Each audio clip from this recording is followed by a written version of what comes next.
Hey everybody, welcome into this week's edition of the Top 5 from Spot On Fishing. I'm your host, Tony Krizak.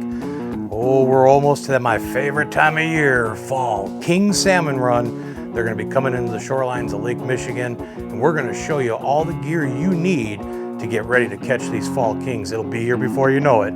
It's the Top 5 King Salmon Baits.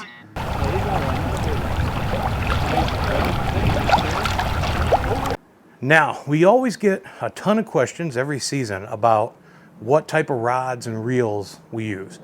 And it's a very simplistic answer. It's an actual salmon rod, salmon mainly because it's got a softer tip to it, but a lot of backbone. That bone structure of those kings is going to be very tough to penetrate that hook fully through. So a lot of times we're skin hooking them through the mouth. Occasionally we get into the cheek area where we got a little more flesh to stick into. But the salmon rods help keep those fish buttoned up. 8'6", 9 foot, medium heavy weight, perfect. They come in 2-piece sections. All of them are 2-piece. Price point is up to you. They're as cheap as about $50 all the way up to $250, just whatever you're comfortable spending on it. To me, it's one of the few times you won't see me throwing a high-end rod because we have such a short window every year to catch these kings. So I actually run the Browning 6 River Series rods, teaming them up with a 4,000 size Tatula spinning reel, spooled up either with braid or mono. More so, I've been running mono more than braid. Just again, having that little extra stretch will keep them buttoned up. Now let's talk about those baits. The first bait we want to talk about is the Reef Runner crankbait. Now it's a good deep diving bait. If you're not seeing a lot of kings porpoising, jumping, trying to loosen those eggs, basically they're down lower in the water column, and it's a good option at that point to run that Reef Runner. Still works well too though if they are up a little bit, because we can actually work it as a twitch bait or jerk bait as we would if we were bass fishing and keep it up in the water column. And again, any of the baits we talk about, we're not looking for feeding strikes. These are aggression strikes. They're coming up to spawn. We're just looking to aggravate them, get that reaction. They're there to kill whatever crosses their nose. What's nice with the Reef Runners, you can get them in a glow style or just brighter paints. We've caught them on anything from black nickel, blue nickel, fire tigers, and the glow in the darks. Play around, have a few different colors, but a Reef Runner will catch them for you. Up next is the Moonshine Spoon. Now these have really taken the salmon world by storm. I swear to God, these things could be seen from outer space once you light them up. Extremely bright. I really love fishing these, especially if the water gets churned up. Even if we've had west winds for a few days and all of a sudden we get a northeaster blowing down, it's not going to change the water temperature instantaneously, but it's going to churn it up fast. And if you're in a low light situation or fishing at night, fire up your flashers, get that moonshine glowing, and you can trigger some great strikes with those baits. One thing to remember, 3/4 ounce, there's 2 types of casting spoons. They do a pike model, and they also do the salmon casting model. 3/4 ounce, it's that rounder style spoon, is the one you want from Moonshine. The next bait is probably one of the most annoying, loud, high thumping vibration bait we're gonna throw for these kings. It's from Storm, the Wart. It has a tremendous amount of vibration to it, loud rattles as well, and really can agitate those kings, and we can get those aggression strikes.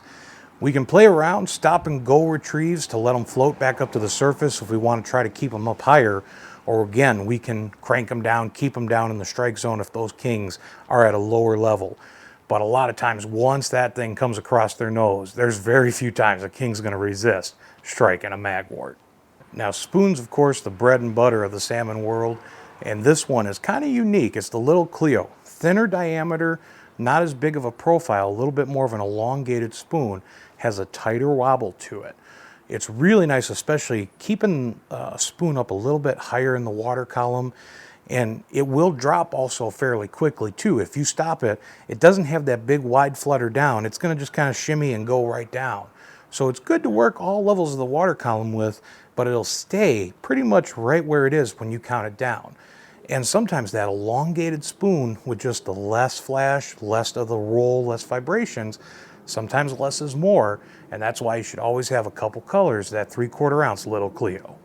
My all-time favorite salmon bait, the KO Wobbler, 3/4 ounce.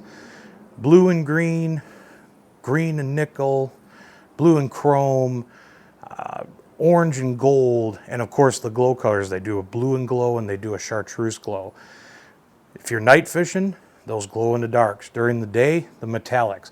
We've also noticed over the years now, overcast type conditions, that gold and orange becomes great. Tremendous wobble, flash, also has that little metal kicker plate on the split ring, gets a little bit of a click just to help annoy those kings a little more and trigger those aggression strikes. We can count it down to any level we want. We can jig it, we can straight retrieve it, stop and go retrieve it, fast, slow, medium, and in between. It is our all-time favorite bait for catching kings. And I don't care if you're on Chicago harbors or the Wisconsin harbors for that matter, it'll definitely catch those kings. One other thing to always keep in mind, when you're tying on your baits for a crankbait, go ahead, tie direct to that split ring. If you're running a spoon, you have to run either a swivel or a snap swivel. Now lately I've been just doing that straight swivel, but we can run a snap swivel for easier change of the baits. Cross locks are very good for this, ball bearing snap swivels. As those spoons run, they'll flutter this way, but on occasion they have a tendency to roll completely over on themselves. You don't want to get line twist. That's going to ruin your day out there. So hopefully everybody's going to be all ready, set to go, get those nets ready, rods, reels, and the big coolers. It's going to be here before we know it. I'm excited. We're going to be doing a lot of salmon fishing this fall, hopefully bouncing around a few harbors up north, as well as maybe even the city. We'll see what time constraints have and where the bite is. And of course, tell us what you're throwing. We love hearing from our viewers what exactly some of their favorite fall king baits are. And of course, you can support Tony's Spot On Fishing by visiting the links below, our Amazon links, where you can purchase all of these great products we've just mentioned here and help support and continue to produce Tony's Spot On Fishing. Once again, ladies and gentlemen, my name is Tony Krizek. We'll see you next time on Tony's Spot On Fishing.